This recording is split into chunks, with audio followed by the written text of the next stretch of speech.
Editing section में अगली command जो हमारे पास अवेलेबल है वो है फिल। आप किसी भी तरह की सीरीज फिल कर सकते हैं एक्सेल में। उदाहरण के तौर पे जैसे मैं एक नंबर इंसर्ट कर लेता हूं। अगर मैं इसको कॉर्नर से पिक करूं, देखिए पतला प्लस का निशान आ जाएगा। मैं अगर लेफ्ट क्लिक दबा के नीचे की तरफ खींचता हूं तो सेम नंबर रिपीट हो जाएगा। मान लीजिए कोई मैं 2 नंबर पिक करता हूं, दोनों को सिलेक्ट करता हूं और फिर से कॉर्नर पे क्लिक करके, इसमें ध्यान दीजिएगा मैंने दोनों को सिलेक्ट किया है, फिर ड्रैग किया है, तो दोनों का जो अंतर था उस अंतर के आधार पे आगे सीरीज बढ़ती चली जा रही है। इस तरह से आप इस सीरीज फिल कर सकते हैं। इसके अतिरिक्त आप मंडे, ट्यूसडे या जनवरी फरवरी की सीरीज भी बना सकते हैं। देखिए इसमें अगर मंडे फुल स्पेलिंग के साथ लिखता हूं तो उसकी सीरीज भी बना सकता हूं। इस तरह से जनवरी फरवरी की भी।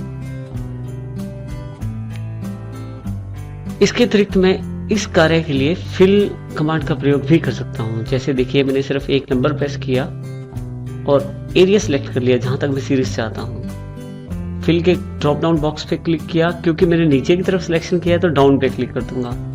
आप जिस दिशा में सिलेक्शन करते हैं उस दिशा में क्लिक कीजिएगा। जैसे मैं डाउन पे क्लिक करता हूं तो वही नंबर सारी सीरीज में आ जाएगा। इसी तरह से अगर मैं कोई भी 2 नंबर लेके फिर से सीरीज सिलेक्ट करता हूं, फिल पे जाएं, सीरीज पे चले जाएं, यहां पे आपके पास देखिए उसने खुद ही स्टेप वैल्यू 2 पिक कर लिया है। आप जैसे ओके करेंगे सीरीज आपके पास अवेलेबल हो जाएगी। इसके अतिरिक्त फिर से सीरीज सिलेक्ट की मैंने, फिल पे गया, मैं सीरीज पे जाता हूं, यहां मैं स्टॉप वैल्यू दे देता हूं 100 और लीनियर के बजाय ग्रोथ पे क्लिक कर देता हूं। जैसे ओके करता हूं तो देखिए ध्यान से मल्टीपल टाइम्स देखिए गुना करते हुए ये आगे बढ़ता जा रहा है, क्योंकि इसे पता है नेक्स्ट नंबर 100 आएगा तो उससे पहले ये रुक गया है। इस प्रकार से आप अपनी आवश्यकता अनुसार सीरीज बना सकते हैं। सीरीज डेट के लिए भी प्रयोग की जा सकती है। जैसे उदाहरण के लिए देखिए मैंने उदाहरण के लिए डेट लिख दी है। एरिया में सिलेक्ट कर लेता हूं जहां तक मुझे सीरीज चाहिए। ध्यान दें इसमें 10वां महीना है, 20 तारीख है और 2011 साल है। फिल पे जाके जैसे मैं सीरीज पे जाता हूं, मेरे पास ऑप्शन है डेट के साथ ऑप्शन है डे, वीक डे, मंथ या ईयर। आप किसको बढ़ाना चाहते हैं? मान लीजिए आप डे को बढ़ाना चाहते हैं, ओके कर दीजिए। तो देखिए डे वाला यानी कि डेट वाला सीरीज बढ़ गया है, 20 की जगह 21, 21 की जगह 22 सीरीज हो गया है। इसी तरह से मैं सेम डेट रिपीट करता हूं यहां पे और फिर से सिलेक्शन कर लेता हूं। अब की बार जब मैं फिल पे सीरीज पे जाता हूं तो वीक डे सिर्फ लेता हूं। जैसे ओके करता हूं देखिए 20-21 के बाद 22-23 डेट अवेलेबल नहीं हो पाई, क्योंकि उसमें शनिवार और इतवार है। तो वीक डेज ये लास्ट वीकेंड डेज हैं वो कैलकुलेट नहीं कर रहा, सिर्फ वीक डेज आपको दिखा रहा है। बिल्कुल ऐसे ही 24, 25, 26, 27, 28, 29 और 30 फिर इसने नहीं दिखाया। तो इस तरह से आप अपनी सीरीज का प्रयोग कर सकते हैं इसमें। नेक्स्ट पार्ट में देखिए मैंने कुछ नंबर और कुछ डेटा मैंने लेके उसको कलर रेड कर दिया है और उसका साइज 16 यानी कि 16 कर दिया है, थोड़ा साइज उसका बढ़ा दिया है। मैं क्लियर ऑप्शन के द्वारा इसको नॉर्मल टेक्स्ट में बदल सकता हूं और इसकी फॉर्मेटिंग भी चेंज कर सकता हूं। मेरे पास काफी सारे ऑप्शन है क्लियर में। जैसे सबसे पहले ऑप्शन है क्लियर फॉर्मेट्स। अगर मैं इसका प्रयोग करता हूं तो रंग उड़ जाएगा अक्षरों का और उसका साइज भी नॉर्मल हो जाएगा। देखिए तो अगर आप किसी अक्षर से उसकी फॉर्मेटिंग हटाना चाहते हैं तो क्लियर फॉर्मेटिंग का प्रयोग कीजिए। क्लियर कंटेंट, अगर आप चाहते हैं जो टेक्स्ट लिखा है उसे हटाना है तो क्लियर कंटेंट पे क्लिक कर दीजिए, कंटेंट चला जाएगा। इसी तरह से अगर आप चाहते हैं कि फॉर्मेटिंग और कंटेंट सब कुछ चला जाए तो क्लियर ऑल कर दीजिए। ठीक है, इस प्रकार से आप क्लियर का प्रयोग कर सकते हैं। इसके अतिरिक्त आप कमेंट्स और हाइपरलिंक्स को भी यहीं से क्लियर कर सकते हैं। नेक्स्ट सेक्शन जो हमारे पास अवेलेबल है वो है सॉर्ट एंड फिल्टर के रूप में। देखिए यहाँ मैंने अपना एक बनाया हुआ टेबल सेलेक्ट किया है। टेबल सेलेक्ट करने के पश्चात सॉर्ट एंड फिल्टर पे जैसे क्लिक करूंगा मेरे पास काफ़ी सारे ऑप्शन अवेलेबल हो जाएंगे। सबसे पहला ऑप्शन है sort A to Z ascending order में। जैसे मैं इस पर क्लिक करता हूँ, अब ध्यान दीजिएगा फर्स्ट जो मेरा कॉलम था उसमें नाम जो है वो ऑर्डर में अवेलेबल हो गए हैं। इसी तरह से मैं सॉर्ट Z to A करता हूँ तो रिवर्स ऑर्डर, यानी कि Z से A वाली साइड से नाम आपके सॉर्ट हो गए हैं, जिसे हम डिसेंडिंग ऑर्डर भी कहते हैं। आप चाहें तो किसी अन्य कॉलम को भी सॉर्ट कर सकते हैं। उसके लिए आप कस्टम सॉर्ट पे चले जाएं, किस कॉलम को सॉर्ट करना है उस पर क्लिक करें। जैसे मैं चाहता हूं मैथमेटिक्स के नंबर के अनुसार सॉर्ट करना, और ये बता दीजिए कि सॉर्ट किस प्रकार से करना है, किस ऑर्डर में करना है। मैं स्मॉलेस्ट टू लार्जेस्ट ले लेता हूं और इसे ओके कर देता हूं। देखिए अब मैथमेटिक्स के अनुसार सब चीज़ें सॉर्ट हो गई हैं।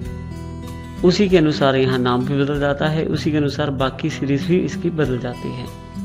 इस प्रकार से सॉर्ट एंड फिल्टर का प्रयोग कर सकते हैं। इसके अतिरिक्त फिल्टर का प्रयोग करने के लिए हमारे पास सबसे पहले मैं सिलेक्ट कर लेता हूँ अपने टेबल को, सॉर्ट एंड फिल्टर पे क्लिक करूंगा। फिल्टर पे जैसे मैं क्लिक करूंगा मेरे पास कुछ ड्रॉप डाउन बॉक्सेस अवेलेबल हो जाएंगे एक्सेल में। जैसे मैं इस पे क्लिक करूंगा देखिए यहाँ पे काफ़ी सारे ऑप्शंस अवेलेबल हैं सॉर्टिंग के लिए भी और इसके अलावा सिलेक्शन के लिए भी। मैं यहाँ से जिस स्टूडेंट का डेटा नहीं चाहता उसको हटा सकता हूँ और जो चाहता हूँ उसे क्लिक करके ओके करके रख सकता हूँ। देखिए मेरे पास केवल वो रोल नंबर रह गया या वो नाम रह गया जो मैंने सिलेक्ट किया था। दोबारा क्लिक करके आप सिलेक्ट ऑल करके सारे वापस ला सकते हैं। इसी तरह से कोई पर्टिकुलर डेटा, जैसे मैं चाहता हूँ साइंस में किस किस के 25 नंबर हैं ये देखना, तो केवल 25 पे क्लिक करके मैं ओके कर दूंगा तो 25 वाला डेटा मेरे पास अवेलेबल हो जाएगा। जैसे यहाँ सिलेक्ट ऑल करूंगा तो सिलेक्ट ऑल वाला डेटा अवेलेबल हो जाएगा। इस प्रकार से मैं फिल्टर का प्रयोग कर सकता हूँ। फिल्टर हटाने के लिए आपको वहीं दोबारा फिल्टर पे क्लिक करना पड़ेगा, आपका फिल्टर हट जाएगा वहां से। नेक्स्ट ऑप्शन जो हमारे पास अवेलेबल है वो है फाइंड और सिलेक्ट के रूप में। देखिए हमारे पास यहाँ काफी सारे नाम दिए गए हैं। मैं चाहता हूँ रवि नाम को ढूंढना।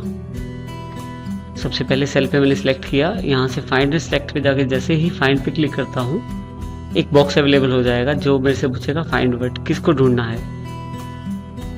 यहाँ मैं रवि टाइप कर देता हूँ कि मुझे रवि नाम को ढूंढना है। यहाँ से फाइंड नेक्स्ट क्लिक कीजिए। देखिए रवि को सिलेक्ट कर लिया इसने। दोबारा जहाँ भी उसे फाइल में रवि मिलेगा, तीसरी बार फिर भी उसे जहाँ रवि मिलेगा फाइंड नेक्स्ट। इस तरह से रवि जहाँ जहाँ भी है वहाँ वहाँ आपको दिखा दे।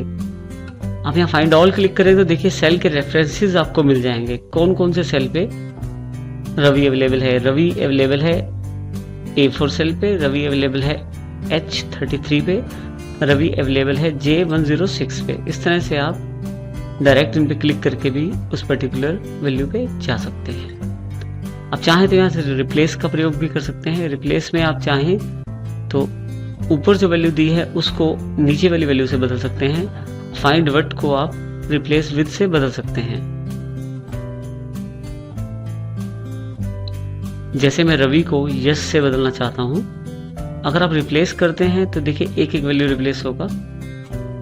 अगर रिप्लेस ऑल करते हैं तो इकट्ठे जितने भी जिस जगह रवि था वहां यश लिखा आ जाएगा और ये आपको लास्ट में ये बता देगा कि इसने कितनी रिप्लेसमेंट्स की हैं। ओके करते ही फाइनली आपके पास रिप्लेसमेंट्स अवेलेबल हो जाएंगी। आप ध्यान से देखें तो जहाँ जहाँ रवि था वहाँ वहाँ यश अवेलेबल हो गया है। अगला ऑप्शन जो हमारे पास अवेलेबल है वो है गो टू के रूप में।